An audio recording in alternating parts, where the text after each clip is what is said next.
Welcome to the We Are VIP podcast. Each week, your host, Casey Hasten, Director of Recruiting at VIP, will bring you valuable insights from thought leaders, introduce you to incredible companies, and bring you tips for landing your dream job from our team of executive recruiters at VIP. And now, Casey Hasten.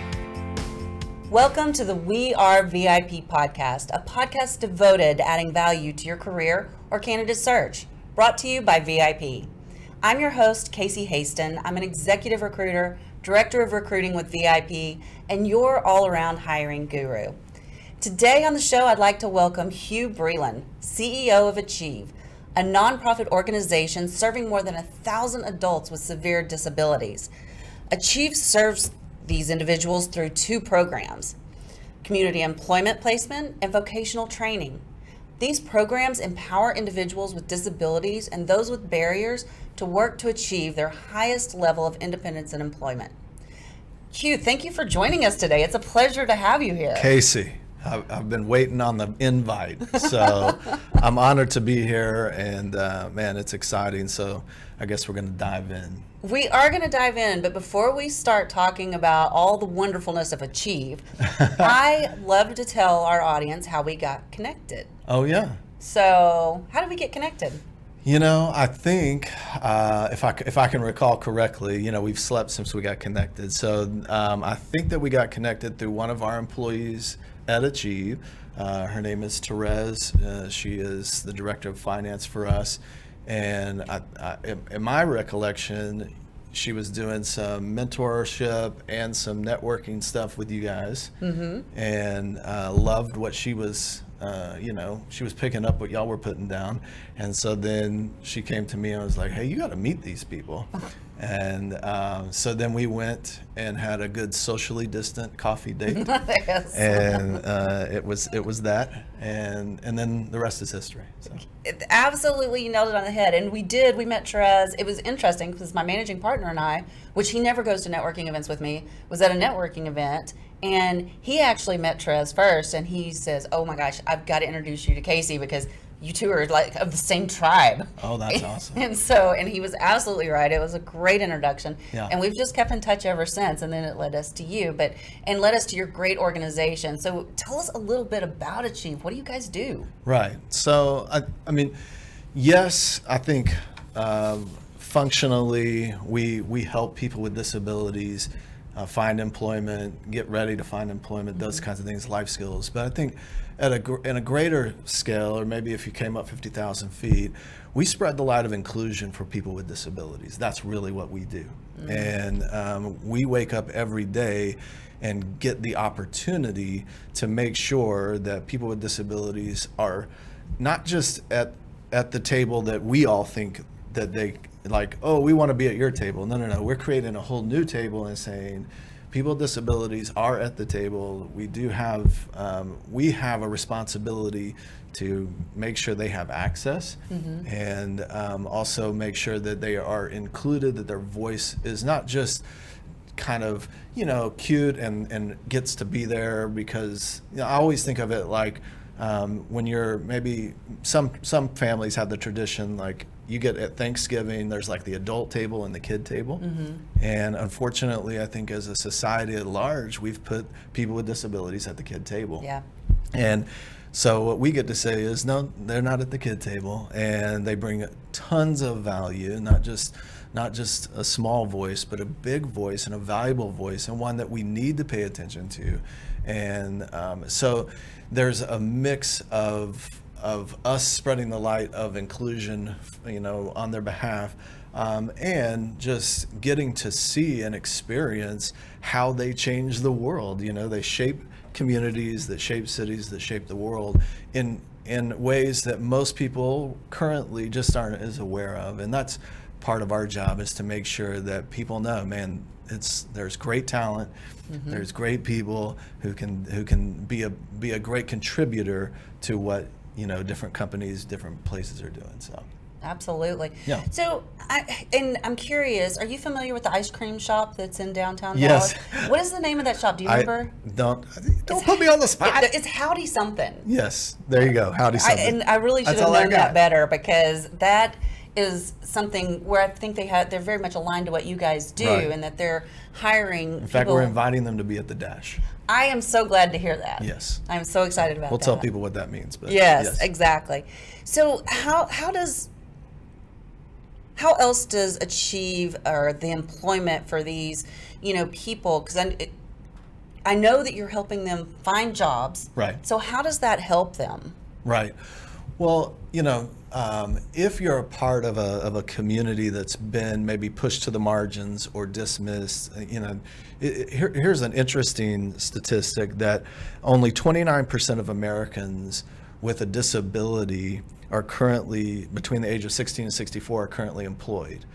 Whereas people without disabilities, 75% of Americans that don't have a disability are employed. Okay, say those two statistics again. Right. So 75% of people without a disability between the age of 16 and 64 are employed in the United States.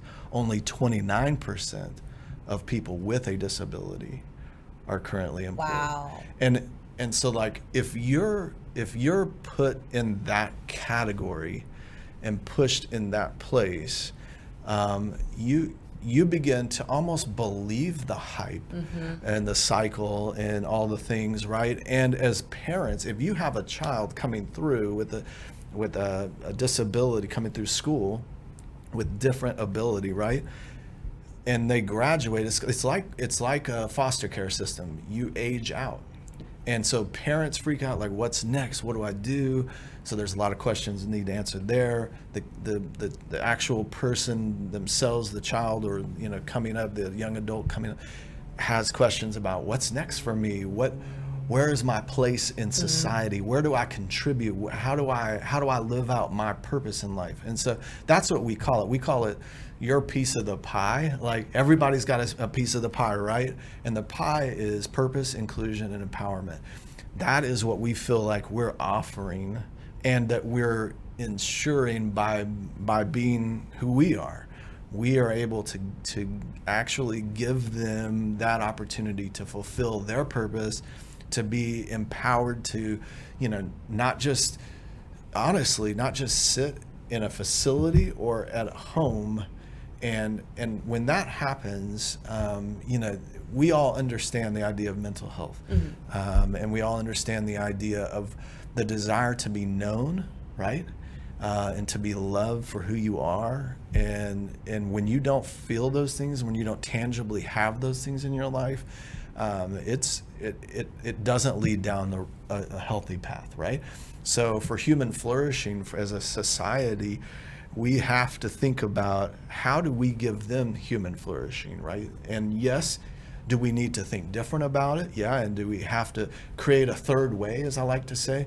We can't always be binary in our thought, like, you can work, you got A's, you didn't, you fit, you don't. Like, that's the society that doesn't help people that are different, right? So they're. Sorry. No, you're okay. I know, it's such good stuff. I fall down too. I have to punctuate it. But you get what I'm saying. Like, if I'm not included at the table and all of a sudden I am, it changes my life. If I know I have some skill, but I don't know what to do with it, I don't know how it matches with certain employers, that kind of thing, then we help. That's where we can stand in that gap and help them figure out what is your ability, and then how do we match that with the right place, right situation, right culture, and then rock and roll. And I think that what you are doing is so important, because I shared with you when we met that I have a sister that has two children with disabilities, one with muscular dystrophy, the other one with Down syndrome. And they need programs like yours so that they can find where they fit in the workplace. They're not ready for that yet, but they will be one day. And now I don't feel like I have to worry about them as much, knowing that there are resources out there. There are, and but that is why people have to advocate for not just Achieve, but places like Achieve, because people many times don't know, right? They don't know what resources are available, and they don't even realize how much resources available. We have I mean, I'm so proud of our staff and who is a part of our team. They can do so much. They can actually make magic happen in my mind. But you have to know that they're there, right? And if you don't know that the plug is there to tap into, then you're not going to get any power out of it. So that's why we have to get this message, this movement out. Well, and I think that's so important too. Just like what you're saying, it's the awareness. You know, most people go through their entire lives not having to deal with anybody with disabilities, Right. and they don't know. No. And that doesn't help us to help those with disabilities, right? Right. And it's interesting, you know, if you have a mom with cancer, or you know, you see a child that has some type of cancer or something, it's easy to resonate because so many people have children and so many people have moms. Everybody's got a mom and that they relate to her somehow. And so it's definitely true. You're very right that not all of us are coming in contact with or have someone in our closest influence circles that it has a disability. Now, the spectrum of disability has grown, and statistics now say that 1 in 4 people in the United States have a disability. So it is more prevalent. That's a lot. Well, and you know, mental health, you know, obviously we work with a lot of veterans, PTSD. I mean, there's all types, and autism is a huge spectrum, you know, so there's all types. And but like you said, you have a family member, and what people don't realize is how much it's not, if you have one person in your community with a disability, it's not just that individual that's being impacted. The ripple effects in that family, in the friend group, it's far reaching. And so I appreciate that you've brought us on and are willing to talk about it. Absolutely. And that brings up another question that I had for you, because I wasn't even aware that you had, I believe it's called a Veterans Placement Program. Oh, yeah. So tell me a little bit more about that. How does that work? Well, you know, not unlike our other programs, we are identifying again a veteran. So I'll tell you this: when a veteran comes out, you know, whether because they have a disability or they, you know, something happens, or they're just kind of, in a sense, advancing out of the military. Their top two things they're concerned about: housing, because it's been paid for by the military the whole time, and job, because a lot of times the training they're getting in the field or whatever is not exactly matched to a job, or there's certain skills that are missing and they haven't ever been trained on. And so what we do again is go, okay, what skills do you have? What are you interested in? A lot of manufacturing, but all types of jobs are really good. They have the skill, they just need a little bit here, or maybe they need to be forklift trained, or I mean, all kinds, right? So we have wraparound services. So like almost 90% of our clients start at the poverty or below the poverty line. Wow. So, okay, now veterans, many times, they've run out of the money that's come from the military, right? So they come in poverty, but we go after those that many of them are homeless. So we're helping with housing. We're helping, many of them have criminal backgrounds, unfortunately. Many of them have drug abuse or addiction issues. We help them with that. Many of them have transportation issues. Again, where do they get a car, or where do they have the money to buy a car, or where do they get those types of things? So we do all those types of, I mean, that's what we step in. And with any client, one of the things that separates us as an organization is we stick with you throughout your entire life, your career. Oh, wow. And literally. So we've placed people in jobs and then gotten them second jobs and third, like we are with you. That is amazing. So I have a question for you. It's a really personal one. Yeah. So my son is coming out of the military in the next few months, and he is being medically discharged. Is that somebody you would help? Oh yeah, 100%. Yeah. I know the right people. Send them our I way. will definitely do that. That's Yes. amazing. And you can tell him that he gets a special discount because of you, even though that's not He true. knows that. Everywhere we go, he knows that. Yes, that's true. You are the master networker, and I'm sure you get discounts everywhere. Yeah, exactly. So What are let's kind of go to the employer's viewpoint. What are some Yeah. of the benefits of hiring someone with mental or physical I'm so glad disabilities? you asked. I'm so glad you asked. So Accenture just did a huge study on this, and they said businesses that actively seek to employ people with disabilities versus businesses that don't do that. Okay, let's talk about that for a second. Revenues for businesses that seek to employ people with disabilities are 20% higher on average. Wow. Net income is 2 times higher on average. Profit margins are 30% higher, and there's a 90% increase in employee retention. That's staggering. That is huge. Staggering, right? And that's big data working for us. Yeah. And proving out what the situation is. Now, let's talk a little bit more about the soft stuff. Diversity and inclusion are obviously huge focuses. I think a lot of the talk around diversity and inclusion is race-based, as opposed to thinking about, there are more levels to that. There are more ways to think about that, and that this is one of those ways. So diversity in terms of your company culture raises. And here's the thing: when you say you hire someone that's autistic, the way that they look at your product, the way that they even the way that they think about solving problems, the way that they create and innovate, say a new product that you're thinking about, or customer service, the way that you do customer service, they can bring. It's amazing the different perspective, right? So I think there's diversity in thought, and and all different types of diversity there. I also think that you increase what I call employee motivation and even stockholder motivation and morale, those types of things, because your relational depth increases, your organizational EQ increases. I think that in terms of a company, usually your reputation is seen as better in the community. Your organizational ethos is better. I think your shareholder value, I think it's proved out that shareholder value goes up. So, and then don't forget, it's an untapped market. So if you only got 29% of the market that's got a job, there is a lot of people out there that can do great work. You just got to find the right fit, and that's where we come into play. And then just kind of real simple, federal and state tax incentives are there, and that's, it can be huge, right, honestly, for corporations. So those are my thoughts on it. I think that is amazing, and I would think that, just like you said, the employee morale would go through the roof, because for me, working for an employer that truly shows they care about the people they hire by hiring those diverse backgrounds is going to make me want to work there more, 100%. And it's going to make me get along better with my team and all that kind of stuff. Yeah. And I think I told you about when I went to Petco the other day. Did I tell you this when we were talking? I don't think so.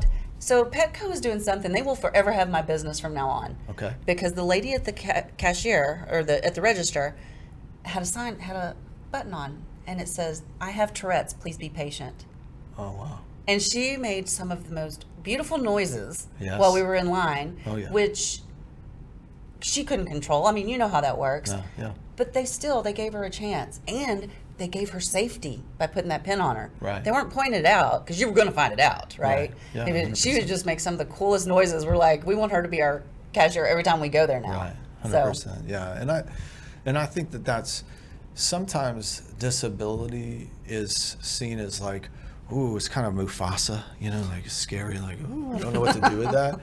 And if you embrace the realities and just lean into it, yeah, like you said, it becomes a beautiful mosaic of difference. Yes. And a celebrated difference, as opposed to, I'm scared of something I really shouldn't be scared of.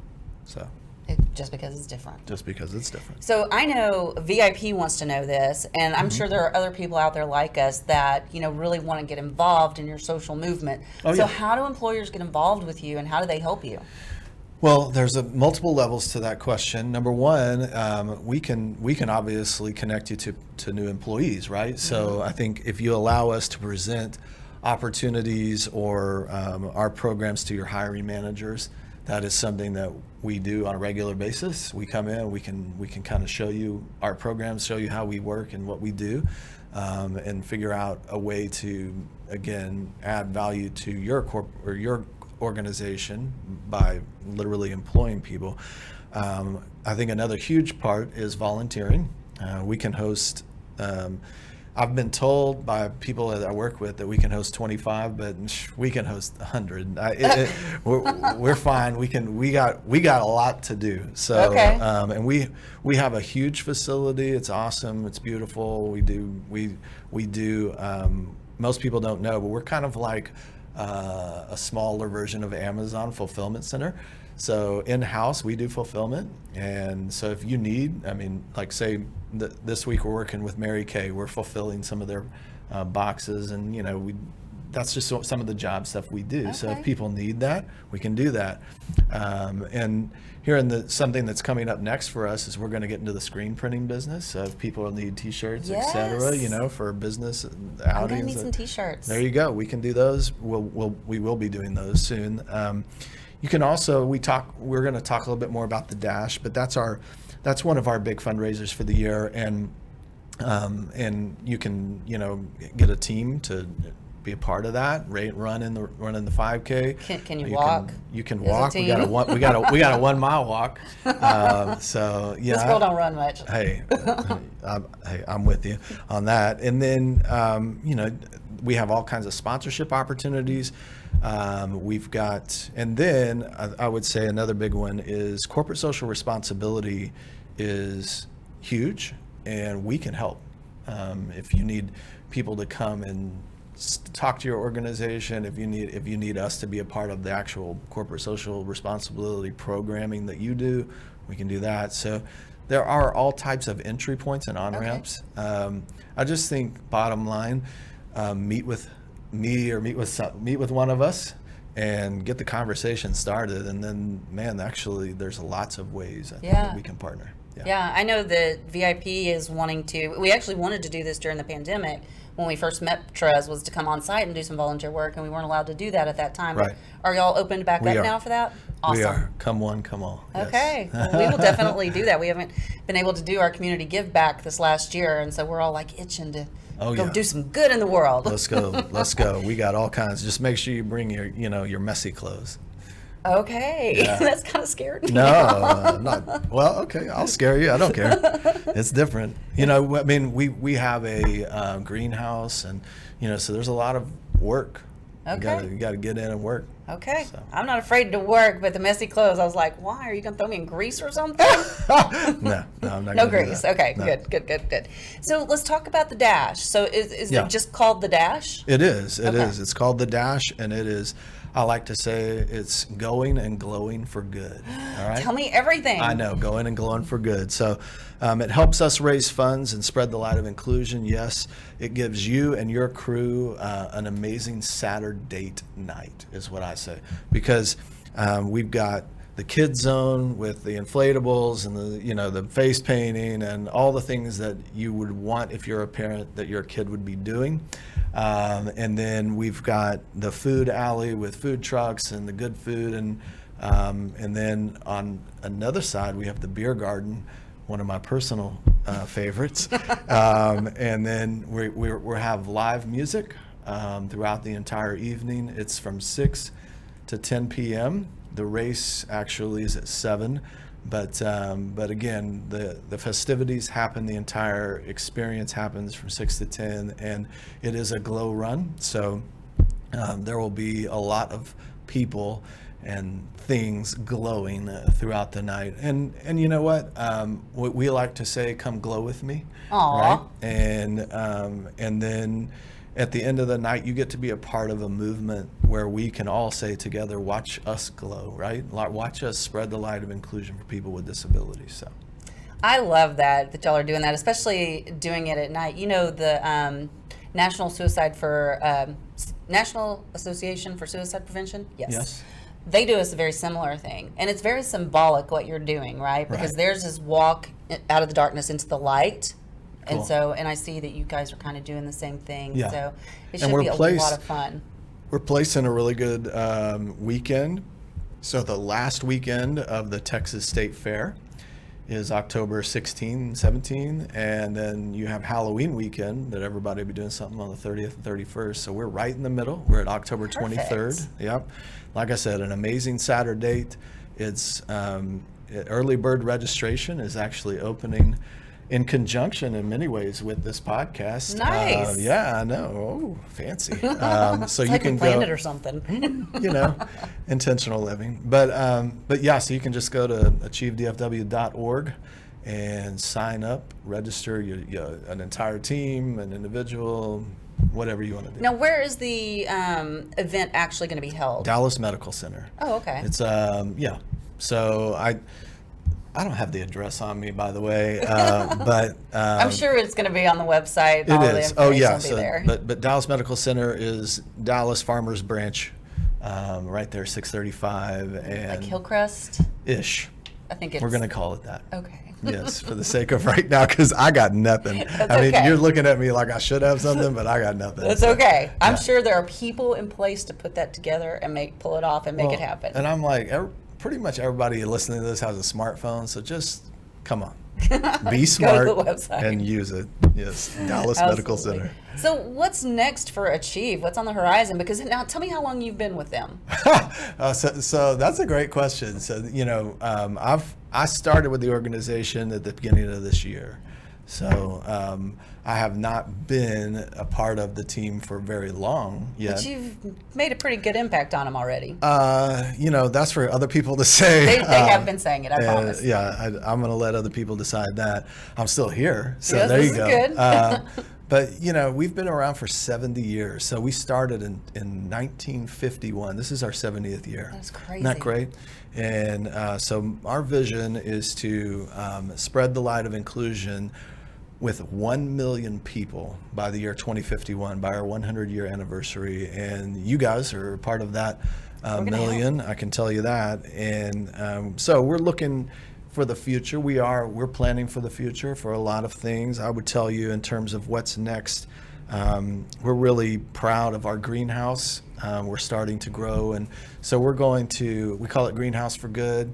We're partnering with another project called Tiny House Project, and we're actually going to bring some tiny homes onto our property and offer date nights with some of our food and some chefs, and even some live music there, and date nights for people inside of these tiny homes. And you're going to get to the Tiny House Project benefits veterans dealing with homelessness, and we like to do work for veterans that are looking for work. So we're going to collaborate together, and that's coming up.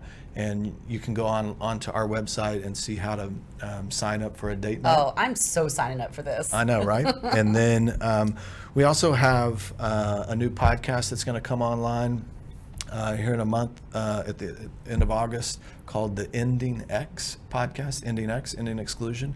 And we're going to be having great conversations with all types of people that are helping to end exclusion for all types of people, not just people with disabilities, in all types of ways and all over the world. So excited about that. And we are launching a new initiative called More Than Murals. So we are having our clients and some local artists here in Dallas collaborate together to create murals for our own facility, which becomes our showroom. And then if you want us to come to your business or even individual homes, we can do that. And it's amazing, and it's a way to do a great donation for a great cause and have this amazing art piece on your wall or in your business that wow, there's such a story behind the story, right? More than murals. That's amazing. So You've really got a lot excited going about on. that. We do, and we're doing an internship program. So if you know anyone, or we're focused on kids that are grow up in Title I schools or in impoverished areas that don't really have opportunities for internships. We're also partnering with some HBCUs on this. But we don't turn away anyone. So if someone is interested in an internship, we have over 24 opportunities. Yeah. And people don't understand that we do all the things. I mean, we do social media, we do marketing, we do, there are all types of opportunities. And so we just want to give kids those opportunities that, again, we're focused on trying to give kids opportunities that normally wouldn't get them. And then I do have an exciting announcement nope, that's not going to drop on this one, so you got to bring me back. But, oh no! We're gonna be doing some stuff with esports actually, and gaming, but that's another podcast. So I guess you better. Yeah, because I think I'm getting the signal that we're about out of time, so we're gonna have to wrap this up. But you have to answer our VIP questions before we wrap it up. Gotcha. Yeah, I've heard this in other podcasts that there are these things that you get hit with. So. Yeah. I come prepared. All right. Well then, if you were chosen to be one of the first colonists on Mars, what 3 things or people would you take with you? Great question. I'm going to go with the best singer-songwriter that I could find, the best storyteller that could tell the story, so we'd make sure we document it well, and somebody needs to write songs about this, right? So, and music is so soul for me. So, and then I'm going to negotiate with you to get 3.5 so that I can bring my wife and my 2-year-old daughter. She only counts as a half. Well, hey. She is little. Yeah, I'm negotiating right now. Yeah. Exactly. Okay. She can come in the backpack. Come on. Okay. There you go. Awesome. So I'm really curious. This is probably my favorite question. I like all 3 of them, but I really like this one. Yeah. What is one thing you do each morning to set your day up for success? Well, that's a great question. Okay, I'll give you a personal one. I resist the temptation to press snooze. Okay. Ooh, that's a good one. That's a personal one. From a business perspective, I'll tell you something that may be a little bit unique to what people are used to. So I sit down at my desk and I start with the end in mind every single day. So I read our vision and values of our organization. That's the first thing I read every single day as the CEO of this company. It keeps in front of me what matters most. And so throughout my day, I'm always thinking about that. That is unique. There you go. I like it. All right. So if your life story was being summarized in a news article, what would the headline be? Again, you're asking a question that somebody else needs to answer because I'm not going to write my own. Yeah. So I think it would be blank if I were writing it. However, I will tell you then, I'll sum it up this way. I have a personal, and my wife and I, this is our mission in life. Love like Jesus over and over again. That is our personal mission, and that is what I hope that people sense from me, that's what I gave my life for. So. I sense it. So, there you go. Tell us again how we find you. How do we connect? Yes. So achievedfw.org is the easiest. We got all our socials on there anyways. So just come find us there. 8800 Ambassador Row if you want to come volunteer and hang out. You don't even have to call in advance. Just show up. Exactly. You don't need to hit me up on the text or just come right then. So that's the easy way. Well, perfect. Well, this has been an absolute pleasure to have you on and to share your mission with the world. It's something I'm very passionate about as well. I think that's why we've all connected so well. Right. But I just have one last thing to say to you. Okay. You are a VIP. I appreciate that. I love it. All right. You got me. And that's a wrap for today. Join us next week here on the We Are VIP podcast. We'd love to know how we can help you be a VIP. To find out more, log on to wearevip.com.